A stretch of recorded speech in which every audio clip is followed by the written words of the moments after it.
ಪೂಜೆ ನಿನಗಾದ ಬಳಿಕ ಇನ್ನುಳಿದ ಪೂಜೆ ಕಾರ್ಯದೊಳು ವಿಘ್ನವೆಂಬುದಿಲ್ಲ. ನೀನು ಹರಸಿದ ಯಾವ ಕಾರ್ಯದೊಳು ವಿಘ್ನವೆಂಬುದಿಲ್ಲ. ವಿಜಯ ವಿನಾಯಕನೇ ಗಜಮುಖನೇ ಕರುಣಾ ಸಾಗರನೇ. ವಿಜಯ ವಿನಾಯಕನೇ ಗಜಮುಖನೇ ಕರುಣಾ ಸಾಗರನೇ. Gathering. Dignitaries on the dais, ladies and gentlemen, good morning.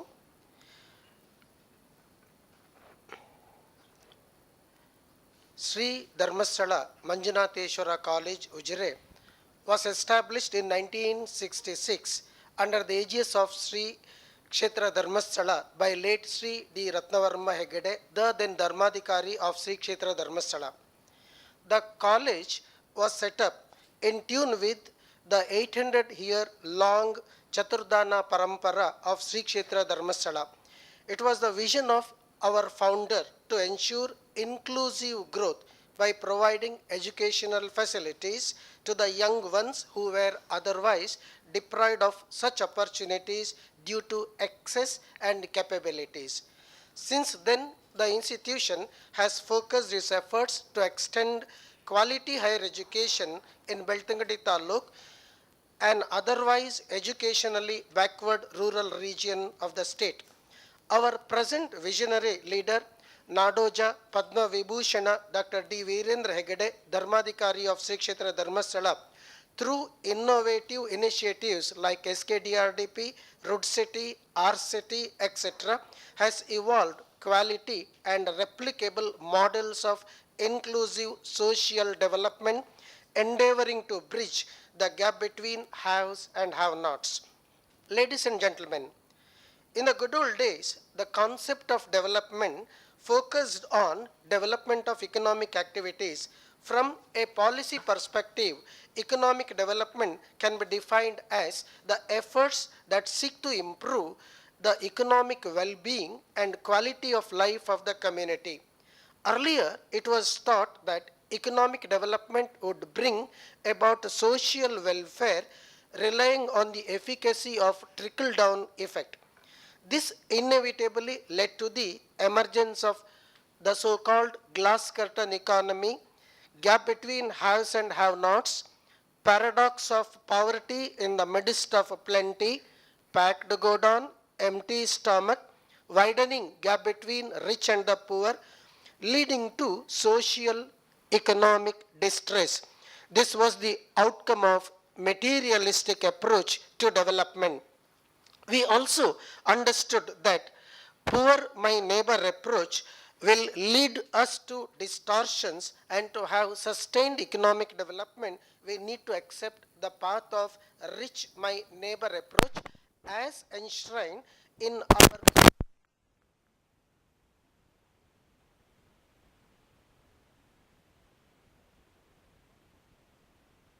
Indian growth story is marred by the country's shameful performance in human development. Social and economic inequality is detrimental to the health of any society, especially when the society is diverse, multicultural, overpopulated, and undergoing rapid but unequal economic growth.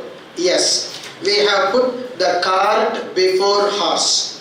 In the development process, development of people is to be focused, not activities. Inclusive growth strategies are the need of the hour.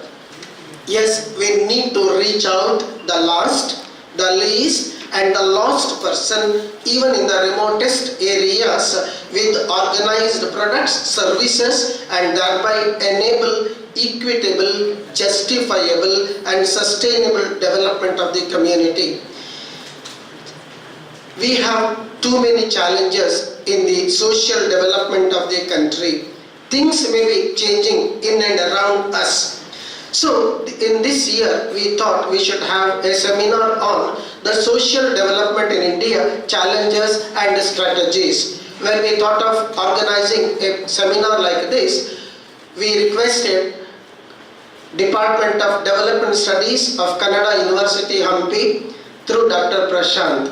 And Dr. Prashant is very kind enough to associate the department with this program, so we could materialize or we could have a national seminar on social development in India, challenges and strategies. We requested an eminent economist who served as the consultant in Food and Agricultural Organization UN nearly for 3 decades, Emeritus Professor of Justice Kesagde Institute of Management, who was the member of our Karnataka Planning Board, most senior economist, Dr. N.A. Shetty. He was very kind enough to accept our invitation and be with us. Sir, we are really blessed to have you here today, this morning. We have with us today Dr. Srinivasaya, Special Officer, Collegiate of Education, Mangalore, as guest of honor today, this morning. Sir Srinivasaya is very kind enough to be with us in spite of his hectic schedule. Sir, I extend a very warm welcome on behalf of all the organizers here. I extend a very warm welcome to our esteemed Principal, Professor T.N. Keshav, sir. Dr. Prashant is always an academic friend of mine, an academic philosopher and guide of mine. In all these years, he has supported us academically. He is a source of inspiration to take up number of academic programs like this. Sir is with us today. Sir, I extend a very warm welcome to you, sir. This program we have organized in association with the Mangalore University Economics Association Center. Dr. S.D. Shetty is on the dais. Sir, I extend a very warm welcome. ಈ ವರ್ಷ ನಾವು ಯಾವುದೇ ಮುದ್ರಣವನ್ನು ಮಾಡಲಿಲ್ಲ. Go green initiative ಅನ್ನೋ ಪ್ರಯತ್ನದಲ್ಲಿ ನಮ್ಮ ಬ್ರೋಷರ್ಗಳನ್ನು ಕೂಡ ಖಾಲಿ ಟೈಪ್ ಮಾಡಿ ಇಮೇಲ್ ಮಾಡಿದ್ದು, ಇನ್ವಿಟೇಷನ್ ಅನ್ನು ಕೂಡ ಖಾಲಿ ಒಂದು ಡಾಕ್ಯುಮೆಂಟೇಶನ್ ಪರ್ಪಸ್ ಅಂತ ಒಂದು 10 ಇನ್ವಿಟೇಷನ್ ಪ್ರಿಂಟ್ ಮಾಡಿದ್ದೇನೆ. ಮತ್ತೆಲ್ಲವೂ ಕೂಡ ಸಾಫ್ಟ್ ಕಾಪಿ. ಈ ಸಾಫ್ಟ್ ಕಾಪಿಗೆ ಇಷ್ಟು ಜನ, ಸುಮಾರು ಈಗ ನೋಡುವಾಗ ಸುಮಾರು 40 ಜನ ಪ್ರಾಧ್ಯಾಪಕರು ನಮ್ಮ ವಿಶ್ವವಿದ್ಯಾನಿಲಯದ ಮತ್ತು ವಿಶ್ವವಿದ್ಯಾನಿಲಯದ ಹೊರಗಿನಿಂದ, ದೂರದ ಚಿತ್ರದುರ್ಗದಿಂದ ಆಗಮಿಸಿದ್ದಾರೆ ಮೇಡಮ್. ಹಾಗೆ ನಮ್ಮ ಮಂಗಳೂರು ವಿಶ್ವವಿದ್ಯಾನಿಲಯದ ಸುಮಾರು 40 ಜನ ಪ್ರಾಧ್ಯಾಪಕರು ಇಲ್ಲಿವರೆಗೆ ರಿಜಿಸ್ಟ್ರೇಷನ್ ಮಾಡಿಸಿಕೊಂಡಿದ್ದಾರೆ. ಇದು ನಿಜಕ್ಕೂ ನಮಗೆ ಬಹಳ ಸಂತಸ ತರುವಂಥ ವಿಷಯ. ಎಕನಾಮಿಕ್ಸಿನಲ್ಲಿ ನಾವು ಎನ್ವೈರ್ಮೆಂಟ್ ಎಕನಾಮಿಕ್ಸ್ ಟೀಚ್ ಮಾಡ್ತೇವೆ. ಅದಕ್ಕೆ ಅನುಗುಣವಾಗಿ ಗೋ ಗ್ರೀನ್ ಕ್ಯಾಂಪೇನ್ ಅಂತೇಳಿ ಈ ಸಲ ಯಾವುದೇ ಪ್ರಿಂಟ್ ಯೂಸ್ ಮಾಡಲಿಲ್ಲ. ಪೇಪರನ್ನು ಆದಷ್ಟು ಉಳಿತಾಯ ಮಾಡುವ ಪ್ರಯತ್ನವನ್ನು ಮಾಡಿದ್ದೇವೆ. ಅದಕ್ಕೆ ನೀವೆಲ್ಲ ಕೈ ಜೋಡಿಸಿ ಒಳ್ಳೆಯ ರೀತಿಯಲ್ಲಿ ಪಾಸಿಟಿವ್ ಆಗಿ ರೆಸ್ಪಾನ್ಸನ್ನು ಕೊಟ್ಟಿದ್ದೀರಿ. ದೂರದಿಂದ ಆಗಮಿಸಿದಂಥ ಎಲ್ಲ ಪ್ರಾಧ್ಯಾಪಕ ಬಂಧುಗಳಿಗೆ ವಿಶೇಷವಾಗಿ SDM ಕಾಲೇಜಿಗೆ ಅವರನ್ನು ಪ್ರೀತಿಯಿಂದ ಆಹ್ವಾನಿಸ್ತೇನೆ. ಹಾಗೆ ನಮ್ಮ ಮೇ ರಿಕ್ವೆಸ್ಟ್ ಹೂಗುಚ್ಛ ಕೂಡ ಮಕ್ಕಳೇ ಮಾಡಿದ್ದು ಸರ್. ನಮ್ಮ secretary of Mangalore university economics association doctor Roopa to florally welcome doctor Prashanth HD, Chairperson of Department of Development Studies, Kannada University, Hampi. The man is a source of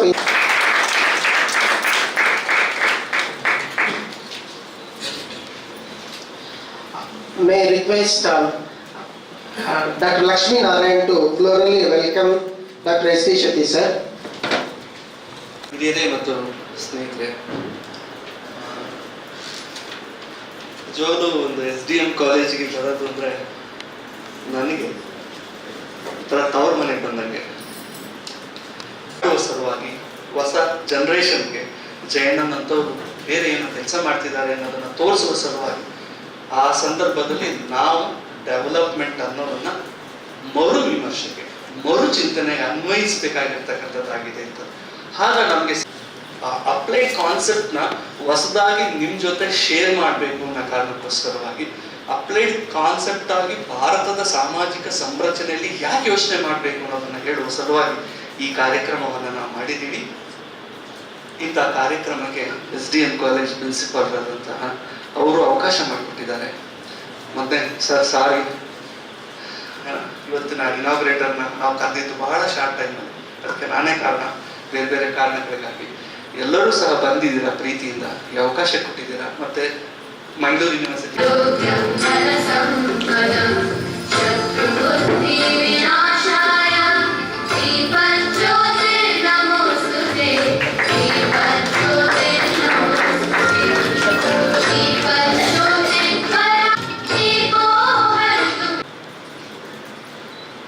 First of all, let me thank Dr. Jayakumar Shetty and the SDM College and all gathered here. Give me an opportunity to come here and participate with you on the subject I consider is of a contemporary importance.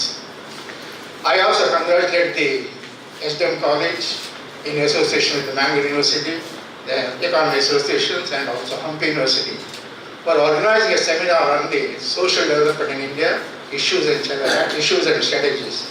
I consider this subject is very thought-provoking, imaginative, and also utmost importance in the present context of a vast changing the society as well as the world in general. I do not want to spend much of the time because I will only dwell on some of my stray thoughts on the subject, because I think that there is going to be, as pointed out by Dr. Shetty, that there will be a very meaningful deliberation on the various themes. But themes selected also very, very important, others and all this, I consider them very important now. Now first, why we want a social development? So far we are obsessed with the economic development and others. Now we consider the social development is very important and others and all. Why we consider? And what is the difference between the economic development and the social development? Whether the economic development is going to lead to social development? What is the relation between them and others and all this? And let us consider, let us look at the conceptually very clear about what to mean by social development. Then after discussing that social concept of the social development and others, I will go into the Indian context, where we are and others as regards the social development concept. People are wealth of the nation. This is what declared by the UNDP while preparing the first human development in 1991.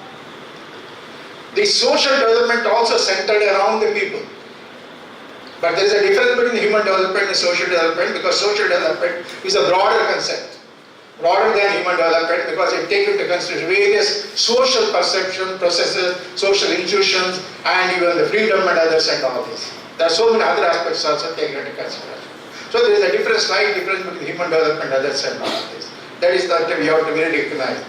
And when you are looking at the people, ultimately the well-being of the people is the ultimate objective of the people development. Whatever the development we are thinking and all is the well-being, comprehensive well-being of the development of the people. That is the well-being of the people. Automatically, when by definition, the social development is inclusive development, which embraces all the aspects of the well-being, all the embrace of the aspect of the industry. This one. And the social development is thus inclusive and embracing, and which also focuses on, unlike economic development, where economic development we are only considering one choice. One choice means only income, GDP growth or per capita GDP growth and others and all. Only we are looking at one choice. But social development is a multidimensional. It is not unidimensional, it's a multidimensional and all this, and which focus on not one choice but multidimensional, and which includes the easily accessible availability and affordability of healthcare, the quality educations and skill development and capability development of the human beings. That is there, very important and all this, that is there. And second, the enlarging the people choices and opportunities. The people should have choice ultimately. They should have some opportunity for engaging themselves and others in the life and others. That is very important. That is the choice and others. Then social equity. There should not be social disparity and other discrimination and others and social discrimination and others. So there should be social disparity has to be social equity is very important. Social justice is important. That is there. And the freedom without discrimination by caste, race, or the religion, or a gender, or your nation. So there should not be any discrimination, so that people should live in a dignity without any fear of unfreedoms, and others. And that should, as pointed out by Ambrose, the social value includes the two. One is the instrumental value, it has the instrumental value. Second is the intrinsic value. When I say instrumental value means, it is considered its location to the development of the means for a livelihood. All productive and other sectors and other also to look into that. When you say intrinsic value and other sector, it is actually means the capability development, opportunities, choices, freedom, all things, which ultimately lead to the life that we value most, the people value most. Ultimately, people have a choice to lead the life that they think, consider that this is best for me and others and all. That choice and freedom should be there. That is very important. So it's an intrinsic value also considered by social development. So it's a very, very comprehensive and all this and this one. In a broader terms, I can say the social development includes the comprehensive social development includes the economic development. We can't ignore it. Income is very, very important. Income choice of the income choice is very important. Second, the social development, what I mean that all these multi-dimensional aspects of the social development. Also, sustainable development, the environment and all, because that's sustainable development and all. When you are defining this and others, I remember when I was working in independent, we have the 5 mantras up there. That 5 mantras mean that you should avoid the 5 type of the economic development or economic growth. One is a jobless growth. Any growth which is not generating the job or employment, you should avoid it. For example, you can increase the whiskey or beer and others and all, you can have a GDP more, or cigarette and others and all this. And more important that whatever the growth takes place in others, should create employment, that job. People should have an opportunity to engage themselves somewhere for their livelihood and other. That's the most important. Second is the ruthless growth. Ruthless growth means the inequality. Today what is happening that the widening, the development, economic development is widening the disparity and all. 1% of the people are getting all the benefit. Richer people have become richer and poorer become poorer, and it's widening. And earlier we did not have even by billionaire, today we have 100 billionaires. And 10% of our people, they live like in California's richest people, Indian, 10% people. And 50% of the people are living below the poverty line or below this deprived stage and others, and worse than even Sub-Saharan Africa. You see, this is the type of the ruthless growth should be avoided. Ruthless growth, it should be equitable growth. Then is the voiceless growth. Growth should give a voice to the people, the freedom. They should participate in all decision-making process. Whatever the position they are there and other, they should have freedom to say what they want to say. That is required. You should not suppress the voice and others and all this. If you are completely marginalized, you may not have a voice in the society. So voiceless growth should be also avoided and others and all this. Then fourth is the rootless growth. We have a cultural heritage. We have our own way of life and others which are inherited from the past, history and others. You may improve upon it, you can't destroy it. So the root is very, very important. You should not destroy this culture and everything. See, that is very important. This is all from this one, the centuries and years and others and all. That should not be there. And last is the futureless growth. The world, the environment, or world belongs to the future generation, not for you alone. You can't have a growth at the cost of your future generations. You have to leave to the future, your children, for future and others.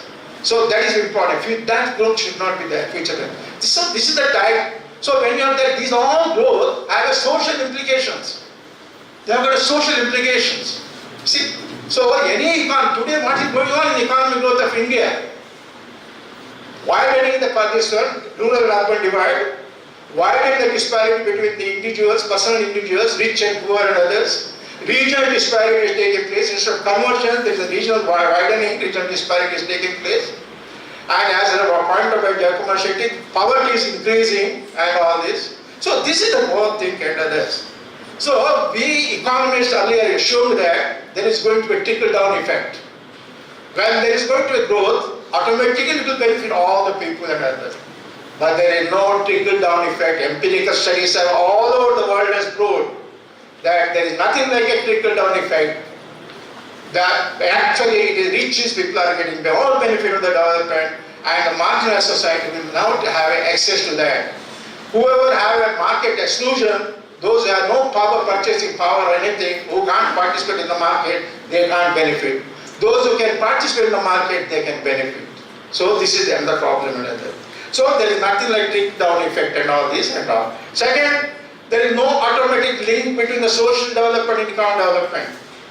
There is no automatic link between the, I will give you some of the figures and others and all. There is no automatic link between the social development and economic development.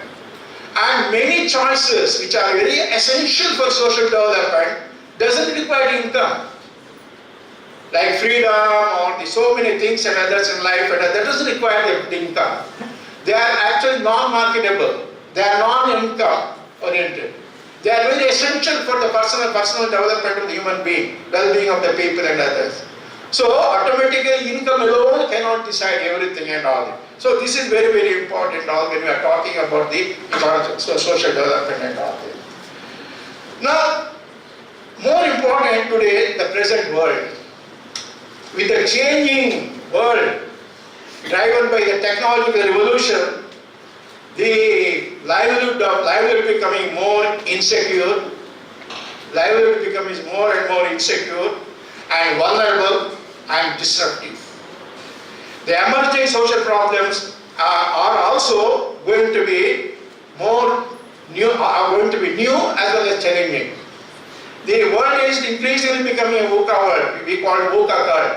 VUCA means the volatility, the uncertainty, then the VUCA means the V is the volatility, uncertainty, ambiguity and complexity.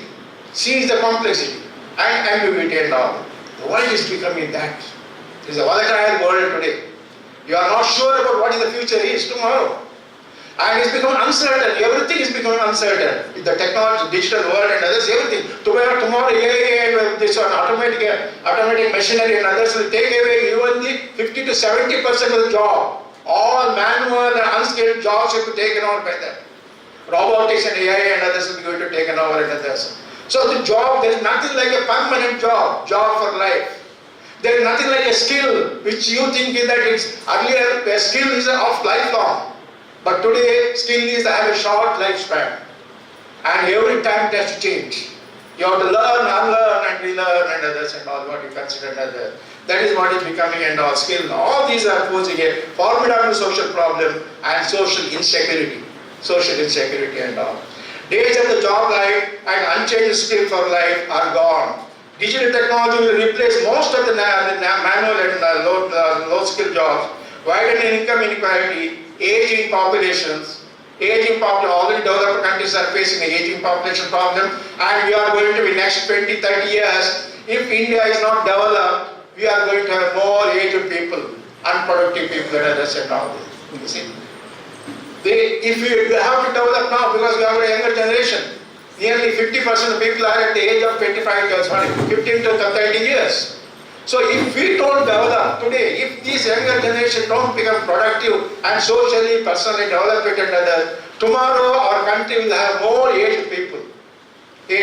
Already we have almost 0.5% growth in ODP, population growth. And Dakshinam also same thing there, this one is there. And population growth is declining already. It is now 1.7 or 1.6% all over India. But that may decline because the northern India still is a high population growth is there. But it's also there going to change in others and all. So we are going to reach just like Japan and others, or America and UK and others, having zero growth populations. You see. So this is a point which is very, very challenging and others and all. Widening income inequality, aging population, uncertainty of the employment, you are not sure about what is the future going to be. future. And increase in divorce, as a result, single women and men living there, etc., are posing a new social problems. It's going to be new social problem, which were not there in the past. In the joint family, others were there and others. These are all going to be new problems, the social problem. We are living in the age of social insecurity. We are living in the age of social insecurity and require new social policy responses. Policies, strategies designed in the past become irrelevant and impractical. Whatever we thought of the earlier and others, the policies we have designed are going to be impractical. They have to be changed. They have to change the new situations and others and all. Now, coming to the India, on the eve of the independence, Nehru declared the tryst of destiny. What is that tryst of destiny? Ending the poverty, ignorance, the disease, and inequality of opportunities. That was the aim of social development. Ending the poverty, ignorance, disease, and inequality of the opportunity. Since independence, under various 5-year plans, several multifaceted and multi-pronged strategies were adopted and are implemented. As a result, poverty definitely reduced. It was 70% at the time of the independence. Now it is nearly about 30%. It has really reduced. And the literacy rate has improved. It was earlier 20% was literacy rate was this one. We have got today 70, almost average 70% literacy rate is there. Life expectancy at birth is improved. It was 30 years earlier and it is now nearly about 68 to 70 years. It has improved. And all health indicators like the infant mortality rate, maternity rate, reproductive health indicators, they are all slightly improved, moderately improved and all this. I'm not saying. Even the Human Development Index, we have shifted from the low category to the mid category, though we are still 130 out of the 187 countries. Still, even the Human Happiness Index also, we are 120 out of nearly 150 countries. Still, we have got a far way to go. Long way to go. We have got a long way to go. That India moved from low category, that is the human development and all that. So there is all moderate improvement, but notwithstanding all this improvement, all is not well in India. All is not well in India. When you are looking at the future and others and others, we have got a long way to catch up. We have got a long way to say this and improve. Notwithstanding this is probably not well in the social sector. Social development is far from unsatisfactory. India has the highest number of poor people below poverty line. We have got nearly about 300 million people, we can say. 300 million, which is equivalent of the USA whole population. And we have got the highest number of the poor people in the world. Highest number of poor people in the world and live in the below the poverty line. Income inequality is widening. I already told you 10% of the people live like California richest people, like cricketers or even the film actors and other, or ITs with this one, executives or IT owners and business entrepreneurs. This one, we have got 100 people, billionaires and others. Nearly about 20 to 30 people are in even the Forbes list of the billionaires and all, which were not there earlier in 2000, before 2000. So we have got all richness in there, but at the same time, poor people are more. And then there are worse than sub-Saharan in important social indicators such as child mortality. When I told, though there is a moderate improvement in child mortality, infant mortality, rate, compared to even sub-Saharan Africa, or even Bangladesh and Pakistan, we are worse than them. Still, we have got nearly 50 per 1,000 child born, infant mortality is there. And we have got 150 maternity mortality rate is there for 1 lakh practically, delivery rate and others. So, compared to other countries and others, we are still far behind this one. And then health indicators we are very poor, and we are worse than Bangladesh and Pakistan. And there is also rural-urban divide in social sectors. When I say social sector, means health. You have seen the rural divide, the urban divide here. Primary health centers are in a very, very poor shape. Most of the primary health centers have no medical facilities, they have no doctors, and today even rural areas also have got the same diseases as just the urban area. But unfortunately, tertiary the hospitals of the government And the private hospital, big hospitals are in urban area, not in a rural area. Rural area people also got a blood pressure, they also got a diabetes, they also got a communicable diseases and non-communicable diseases. But what is the facilities available for them? Nearly 70% of the people out of 1.2 billion, 730 million people are living in rural area. Rural area. So they are deprived of all these facilities and others. There is a rural-urban divide.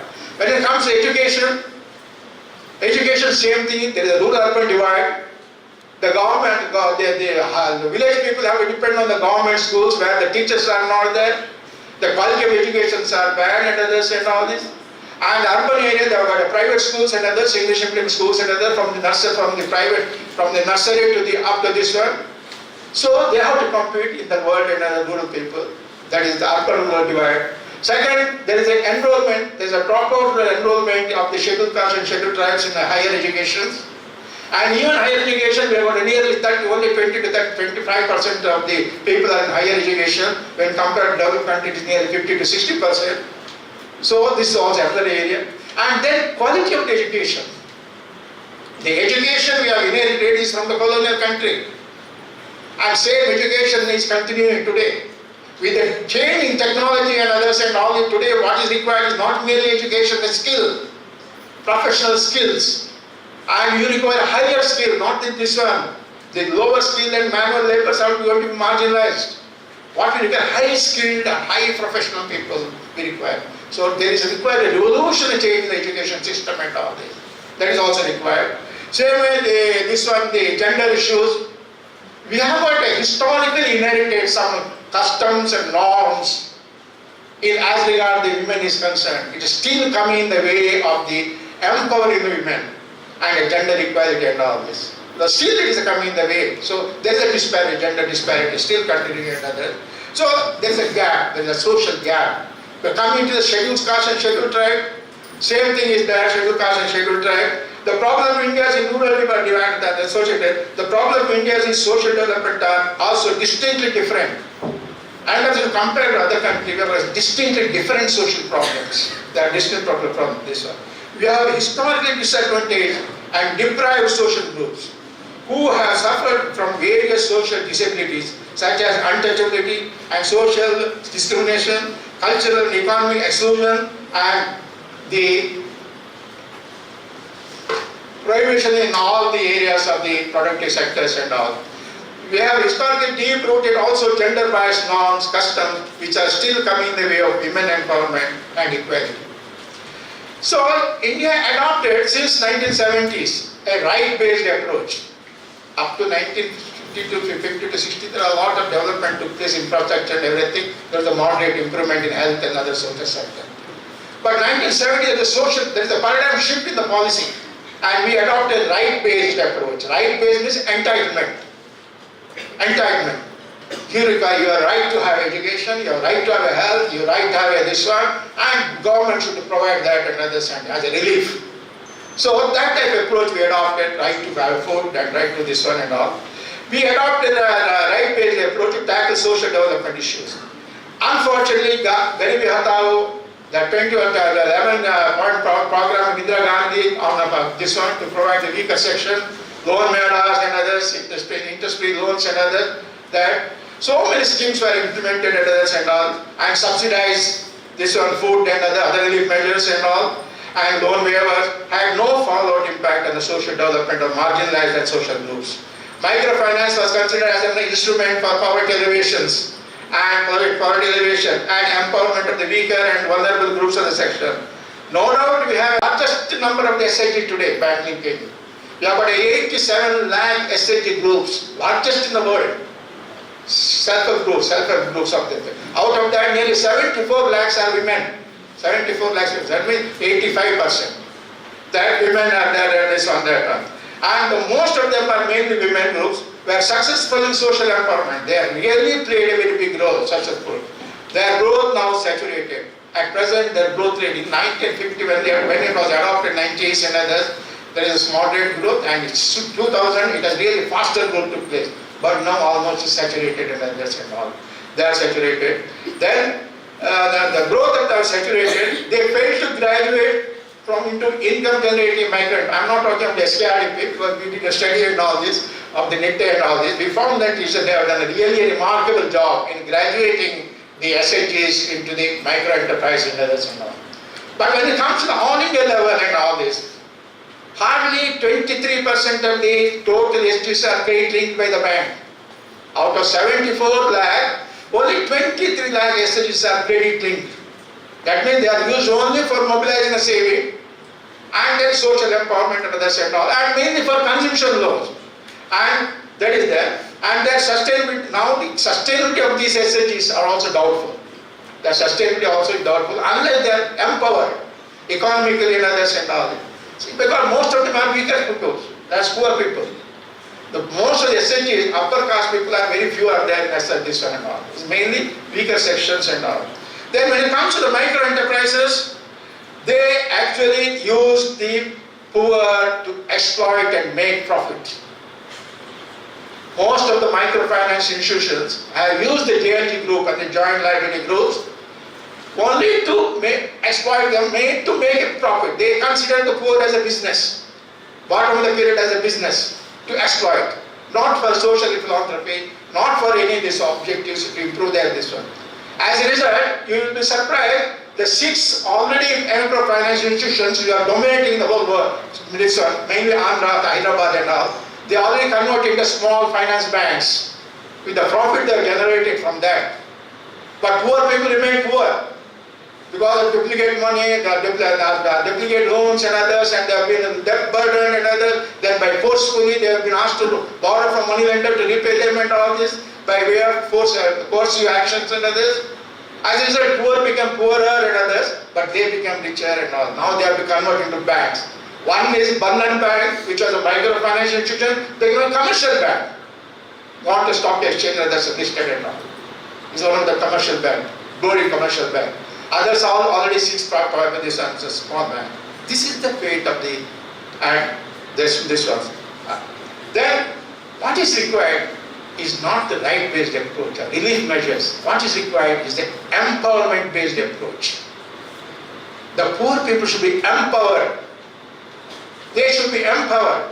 They should be empowered. What is required is not the entitlement-based approach, but the empowerment-based approach. The government of India has done it. Before that, I can give you a small example and others for this one. I did it, I did along with others and all with the Jilla Panchayat and others. We did a human development report for Udupi and South Dakshina and all this. And you'll be surprised, Udupi, we have got 75,000 of the SCs and 52,000 of the STs. Can you 11,000 of the Koragas? Koragas are today considered as a primitive tribal groups. That means most vulnerable and deprived community. Only 11,000 people. They have got a facility. They have got a free housing sites, and they can be given a low financial assistance for constructing a house. They have got a land allocation for the productive purpose for farming and others. They have a free health anywhere and others. They have a free education up to medical or engineering anywhere and others. This one is there. And they have a nutrition food for 6 months from the June to the December. Nutrition food basket and others. And they have a kit for pregnancy ladies and others and all, take care and all. Last 50 years, these 11,000, hardly 11,000. We have got SC/ST corporations in Jilla Panchayat, there's a department is there. And we have got an ITDB department, in that tribal development department is there. To take care of them, 11,000 people. Still they have got a highest illiteracy of 65,000. There is nobody medical or any this one. And they are the worst. They are still considering that as nomadic life. They are carrying on nomadic life. Last 50 years, what we have done? All these programs are there. Can we not empower them? Why it is failed? Same way SCs and STs. Hardly 52,000 types STs are there. And only 75,000 SCs are there. This is I'm talking Udupi. Dakshina also I'm talking about. Such a small population. How much resources must have gone? Even if you would have given them as a bulk money to them and all, they would have been empowered. as a direct transfer of the money and all. This is the way that our this one has developed and all this and all. The government of India has, during the last 4 years, has taken a number of initiatives in empowering the SCs, STs and weaker section probably. And venture capital fund for the SC and STs for startup, Mudra Bank for the women and the SMEs for starting SMEs, the small and the medium and the micro enterprises by women as well as weaker section of the community. Doubling of the farmers' income, that is some initiative already taken. Direct benefit transfers, that is a direct benefit, and this one is the DBT, that is transfer is there. Then Ujjwala, Janadana scheme, and so many other actually taken. They are in the right direction. But unfortunately, the problem is implementations. Since independence, as the right to point out, we require vision, that means evaluation. We should know what happened to these projects and others. See, the district level, so many projects are implemented, nobody is evaluating the impact and others and all. What happened? Where the resources have gone and others and nobody bothered. See, this is there. So this is what is happening in others. We are not implementation problem we have got. There's a noble idea. And most of the project earlier was top down. Top down is coming from the up. Without looking at the contextual situations. What is the local situation? What is the local aspiration? What are the local resource positions and other techno-economic conditions and others and all this. That I am not. Without looking at, you impose one size fits for all. One type of scheme implemented for throughout the country and other. Like that. You implement it. Like Narega scheme, for example, employment guarantee scheme. You implement it from this one. But in the Udupi district, we have a problem labor. Agriculture, there is no labor. You see? So this is the problem and all this. So we have to look at that when we are implementing what is the contextual situation of the district. Second, we have not developed the capability of the area, local area, the decentralized area. Though we have got a 73 constitution and the amendment is there, and the panchayat and this panchayat system has to be empowered and all this, but nothing has taken place. We have no capacity. Ultimately, programs are implemented at grassroots level. And if the grassroots level doesn't have capability and others and all this, function becomes the implementation of. So there is an implementation problem. Schemes are there noble schemes are there with noble ideas and others. But when it comes to implementation, we have failed miserably. Even in the global summit in 2015 approved 17 sustained development goals.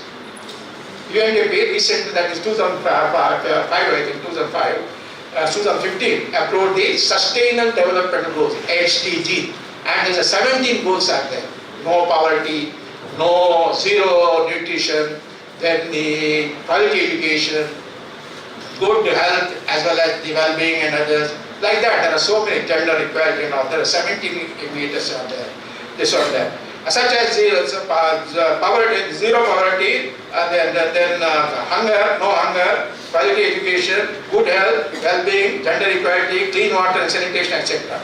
They should be considered as targeted goals while formulating social development in the country.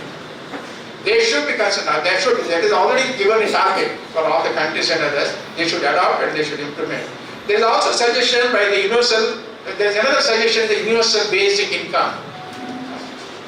With the changing situation, with the insecurities improving and others and all, like the aged people have to be taken care of. There's a disadvantage in society, disabilities and others are there. There is a weaker sections, and there is a sometimes tragedy takes place because of natural calamities and other, or even a husband dies, earning husband dies, and women will not have income and all. So such cases and others and all, there is a need for a universal basic income transfer and other, as a policy for social security and vulnerable groups. My objective is not to provide solution. There is nothing like one size fits for all. Social development matters.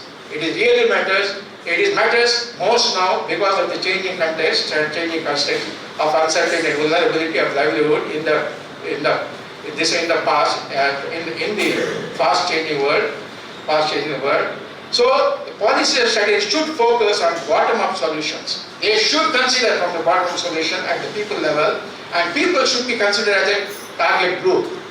Any solution should come from that area. What type of people are there? What type of category? All diagnostic surveys should be carried out at the individual in each district and find out how they live and all this. I thank that's a bottom solution now. I am sure you will deliberate on some of these suggestions. I thank the organizing committee to provide me an opportunity, and I consider it as a privilege to come